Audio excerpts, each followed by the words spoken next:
Salam alaikum, Mamoudou Badi Gassama, membre du collectif Colobane La Dëkk. Qu'est-ce qu'on peut dire aujourd'hui par rapport à vos revendications? Tout d'abord, je voudrais rappeler l'historique de la création de ce collectif. C'est un collectif qui a été créé à la suite d'événements malheureux. Si vous suivez bien l'actualité, depuis un certain nombre de mois, la population de Colobane s'est levée, s'est mobilisée pour réclamer un cadre de vie. Il y a eu un accident où il y a eu mort d'homme parce que tout simplement les voies dédiées aux marcheurs étaient occupées. Nous avons utilisé tous les moyens légaux parce que nous nous sommes dit que nous sommes des légalistes. Nous pouvions faire comme les autres, comme ça se passe ailleurs, mobiliser et faire avec ou sans autorisation. Mais nous avons voulu être légalistes. Nous avons écrit à toutes les autorités centrales et locales pour leur demander de désencombrer pour nous permettre d'avoir un cadre de vie. Car il faut le rappeler, le quartier Colobane, créé vers les années 1939, est un quartier résidentiel et non un quartier commercial. Le marché a une délimitation bien précise. Mais vous constatez ce qui nous a réunis ici aujourd'hui. Derrière une école, tout le long du mur d'une école d'excellence, l'école Moustapha Cissé, vous pouvez passer par la rue centrale, vous ne pouvez pas voir l'école. De nord au sud, l'est à l'ouest, l'école est occupée. C'était la seule bouffée d'oxygène de cette école. Et aujourd'hui, avec la complicité de la mairie, nous avons commencé à ériger un deuxième palier. C'est le maire. Le maire est responsable parce qu'aucun commerçant, aucun marchand ne peut se permettre de faire ça sans l'autorisation du maire. Donc ça, c'est de la responsabilité entière du maire. Alors que nous avions entamé des étapes de désencombrement. Il y a eu des heures. Le Premier ministre s'est déplacé. On nous a demandé d'arrêter le temps de trouver des solutions pour reprendre. Et malheureusement, voilà ce qui nous arrive. Il continue à encombrer. Toutes les voiries qui ont été désencombrées ont été occupées encore. Et on dit que toujours, soyez légalistes. Il est arrivé à un temps où on ne peut plus retenir la population. Et nous allons vers des confrontations, vers des affrontements. Et ce sera désolant. Et il y aura la responsabilité des autorités centrales, mais aussi il y aura la responsabilité du maire. Est-ce que vous avez contacté le maire pour avoir des solutions? Mais pour dire qu'une commission ad hoc a été créée. Pendant 1 mois et demi, les gens ont tenu des réunions avec des commerçants, les riverains et la mairie pour régler ce problème. C'est à la suite de ces réunions que les commerçants eux-mêmes, parce qu'il y a une grande partie des commerçants qui sont contre ces occupations anarchiques, ce sont les commerçants qui ont choisi les premières dates de désencombrement. Nous avons commencé les désencombrements, il n'y a eu aucun problème. Mais malheureusement, les autorités nous demandent d'arrêter parce qu'il y avait un mouvement d'humeur de quelques tabliers qui, sans aucun droit, se permettent de dire qu'ils vont occuper les voiries, qu'ils vont occuper l'école. Nous avons évité les confrontations, nous avons demandé à nos jeunes de se calmer et d'attendre que les autorités donnent une suite à ce combat. Mais les jeunes ont eu raison sur nous aujourd'hui. Parce qu'ils ne cessent de nous dire que, grand, tant que vous êtes là à faire de la diplomatie, ils continueront à laisser Colobane à la merci de ces commerçants. Et vraiment, malheureusement, c'est ce qui se passe. Regardez, vous pouvez constater par vous-même, il y a une école d'excellence qui fait les meilleurs résultats au niveau de l'Académie de Dakar. Et ils se permettent encore d'ériger un deuxième palier. Et il paraît que même au niveau du marché, où il y a un état dégradé, ils se permettent de mettre un deuxième palier sous le prétexte que ce sont du matériel léger. Mais c'est faux. Si vous construisez avec du matériel léger et que vous mettez là-bas des marchandises qui pèsent des tonnes, mais il faut que les autorités arrêtent. Il faut qu'ils respectent la population de Colobane. Ce que nous leur demandons, c'est notre droit le plus absolu. Nous demandons un cadre de vie. Le marché se limite là où il doit être, le quartier résidentiel, mais on ne peut pas vivre à Colobane.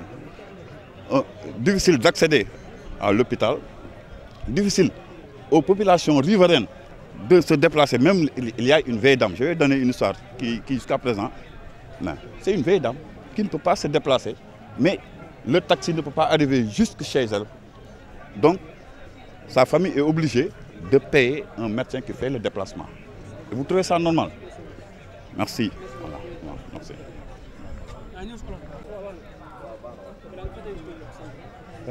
Abdou Gueye, coordonnateur collectif Colobane laa dëkk.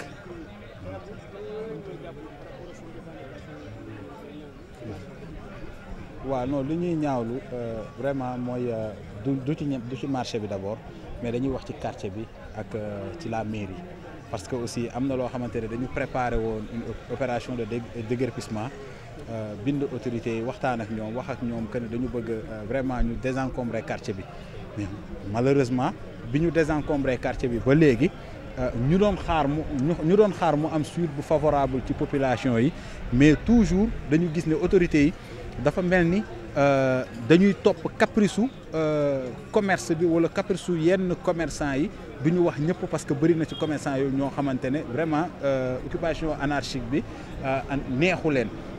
léegi nag ñun li ñu comprendre en tant que riverain du quartier, parce que dañu gis ne école Moustapha Cissé nga xamante ne comme ni ko monsieur le maire Gassama waxee que ne école d'excellence la, boo rombee doo mën a xam ne sax lii école la. ñu dem ci premier ministre bi désencombrement bi amee mu recevoir ñu primature bi ñu ñëwee lim ñu wax mooy mënul concevoir école ak hôpital mu am lieu de commerce ba dañ ko war a désencombrer lu mu gaaw mu gestu jox instruction ministre de l'intérieur que ne nañu désencombrer lu yooyu, ñu xëyaat ñuy teg extension ci fi mu wax ne dañ ko désencombrer. kon c'est parce que autorités yi dafa mel ne dañuy wax Colobane noppi leen, mais au finish ñoom ñi ngi def leneen li nga xamante ne ñoom loolu la ñu bëgg a def. ñun nag Colobane li ñu wax mooy du ñu teggi suñu tànk, du ñu daw, parce que ki ñu waroon waxal nañoo ak ñoom, les autorités étatiques wax nañoo ak ñoom, les autorités territoriales wax nañoo ak ñoom, les autorités communales wax nañoo ak ñoom. xam nga bu fekkoon jaaruñu foofu noonu yëpp, amul fenn foo xamante ne jaaruñu fa wax ak ñoom ba lu ñu kii, mais bu ñu gisee ne chaque jour affaire bi dafay gën a yokk, ñun nag Colobane dañu ne loolu jeex na, parce que mënuñu toog war a am cadre de vie bu normal comme ni ko autorités yi amee. kenn ci ñoom nanguwul sa doom dëkk ci marché, kenn ci ñoom nanguwul sa doom di fréquenter marché, ñu jël Colobane laissé ñu en rade, bàyyi ñoo commerçant marchand tablier yi ñu envahir quartier bi. maire bi fi nekk ñuy demander nag Colobane ñu ngi demander solennellement que Abdou Aziz Paye na autorité étatique yi jël seen responsabilité, ñu jëlee ko fi. ñu ngi demander à ce que délégation spéciale ñu jëlee fi Abdou Aziz Paye, parce que amul njëriñ pour suñu commune. depuis 2 ou 3 ans Abdou Aziz Paye mi ngi nekk ci commune bi, dem leen ba ci ñoom posé nañ leen question boobu, ñun waa Colobane ñu posé leen ne leen depuis seen règne ba 3 ans yii nii lan ngeen def à Colobane. ñoom si seen jëmm bopp mënuñu ko expliquer. il a fallu que ñun ñu booster leen, état central génnee seen communiqué pour que ñu désencombrer, ñoom ñuy door a mën a taxaw pour désencombrer. le 6 bii passé ñu jël voie publique bi, ñun ñu Colobane ñu amoon initiative pour ne kat c'est la journée président de la république la, moom moo woote reboisement, ñu war a woote reboisement, suñu autorité territoriale yi nañu bàyyi leen. lan moo tax? parce que ay caprice les tabliers. ñun Colobane ñu ne bàyyi nañ, parce que journée président de la république ñun ñu amoon 300 pieds d'arbre yoo xamante ne waroon nañ ko mën a implanter, mujj ñu ko planter. lan moo tax loolu? parce que autorités yi ñoom ñu ne bàyyi leen, ñu toog seetaan. autorité centrale muy, parce que kan moo ñu wax kii, defe naa le préfet moom moo woote personnellement que ne opération boobu noonu ngeen di arrêté, ngeen di def mun ngeen ko bàyyi, ak le sous-préfet. waa mairie bi ñoom ñu déplacé wu wax ñu neñu ñun waa Colobane que ne opération de reboisement bi ngeen préparé woon nañ ko surseoir, parce que autorités yi nee nañ ko surseoir. ñun Colobane ñu am 300 pieds d'arbre boo xamante ne ñoom xam nañ fan lañ ko jëlee, ñun ñu dem lijjanti ba am 300 pieds d'arbre pour accompagner l'état ci liggéey boobu. ñu ne ñu surseoir leen loolu, tey 300 pieds d'arbre mi ngi noonu yàqu na. ndax ay caprice marchand tablier. am na loo xamante ne ñun duñ ko nangu. état yi nañ jël seen responsabilité, parce que lépp lu xew à Colobane ñoom nañu xam ne ñoom ñooy premier responsable.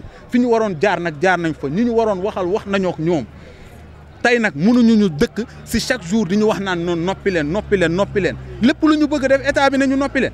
léegi ñu toog di kii ne parce que lan ay légaliste lañ, ñoom ñu bëgg sukkandiku ci ne jeune wa Colobane comme ay légaliste la, ñoom ñoo ko woote. léegi nañ leen luñ leen teg nañ leen ko tegoo, dootuñu ko nangu. dañuy wax ne extension bii nii ñu teg ci école Moustapha Cissé ak buntu école Moustapha Cissé exigence la pour que ñu ne wax premier ministre moom mi nga xamante ne moo ñu waxoon nañu na ànd ak tolérance ñun li ñu koy wax mooy mënul ànd ak tolérance ci loo xamante ne décret 76 018 du 6 janvier 1976 réglementant la vente sur la voie et dans les lieux publics si article 4 bi dafa wax ne képp ku bëgg nekk marchand tablier da ngay dem uti carte professionnelle te ministre du commerce moom moo la ko war a jox jaarale ko ci gouverneur foofu tudd article beeg décret bi tuddul préfet tuddul sous préfet mais lan moo tax autorité bi nañu léegi yéen waa Colobane àndaleen ak tolérance ba pare dëgg la bëgg nañu ànd ak tolérance nañu ñoom nañu kii abrogé boobu décret. par rapport ak seen mot d'ordre en cas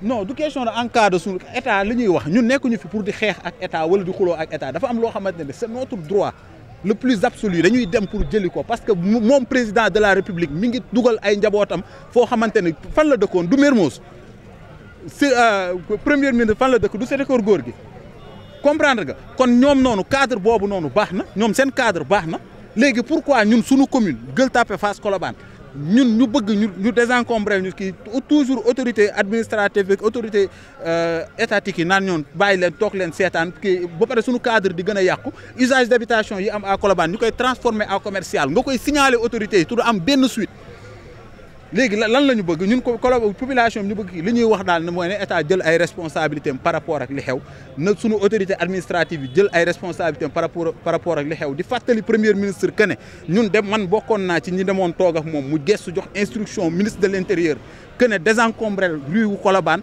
muy école Moustapha Cissé ak